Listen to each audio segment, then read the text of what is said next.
And here we are with part 2 of the top 5 rogue decks post Justice Hunters.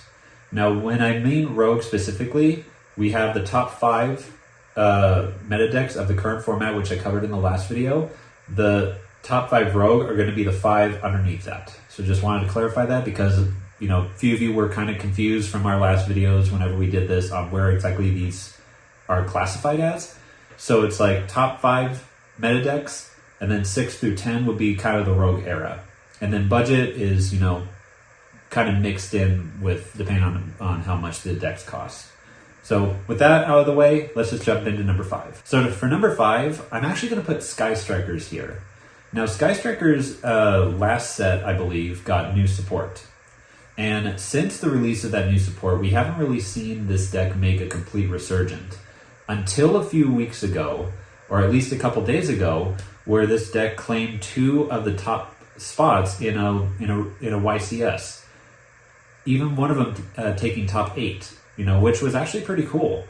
So back when this deck first came out, everyone hated it. I hated it. But nowadays, you know, it's actually making a relatively decent comeback, and I feel like I'm fine with that. So yeah, if you want to play something that's, you know, more nostalgic in terms of format play, but something that can still hold up, definitely pick up Sky Strikers. And number 4, boy, this deck sure made a drastic drop, but it's going to be Blue Eyes. I'm sorry, Scott, if you're watching this, but Blue Eyes, its representation and win ratio have definitely gone down. In terms of, I don't even think that there is a need to hit this deck anymore. You know, probably a month ago, as most of you probably know, this deck definitely needed to get hit, but with the release of Justice Hunters, and especially the stuff from the new set, Duelist Advance, I don't think it's necessary because the deck has kind of fallen by the wayside. Which doesn't mean that it isn't a good deck anymore. It still has potential, and it still can do great things, but in terms of power creep, it definitely fell back a little bit. And for number 3, Josh, it's definitely your time to shine. Lunalights. The support that this deck got was definitely what it needed. You know, a new boss monster, new searching, new consistency. The only thing that they are missing is a Lunalight fusion spell that is also considered polymerization to kind of work with Black Sheep. But that's just a little nitpick. Other than that, the deck is doing great. If you get out there big boss monster, there's very little that you can do against it. I'm being full transparent.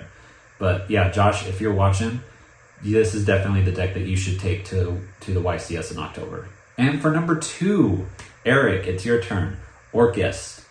Again, this deck got new support in a recent set, and it's definitely what the deck needed. This deck has been massive when it comes to representation. It has a lot of potential with splashable engines like Feedsmith and even Mitsurugi. But yeah, I'm actually ashamed that I didn't put this on my recent top 5 list from the last round. That's my mistake. I'll admit that full-heartedly. But yeah, Eric, if you're also watching, you better take this to YCS in October. And for number 1, Rogue, Jerick. Man, we're going through all of the team members today. Jerick, it's going to be at Mermail Atlantean. Out of all the rogue decks and out of all the meta decks, this is the one that I had the hardest time placing because of its win and representation. It kind of goes in waves. Like at some point you'll see this being almost the most represented deck with the lowest wins or vice versa. It just kind of goes all over the place. So I really wanted to put this in the top 5 meta decks, but I couldn't, especially with the release of Justice Hunters, I couldn't justify doing it, especially with the new support that came out in that set.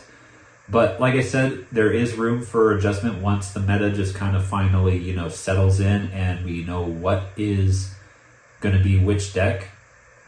But I feel fully comfortable putting it at number 1 in the rogue category. And guys, that is it for the top 5 rogue decks. Stay tuned for our last video as always, which is also my personal favorite. Top 5 budget decks, because I believe that every person should have a chance no matter what their wallet says. Until then, we'll catch you guys in the next one.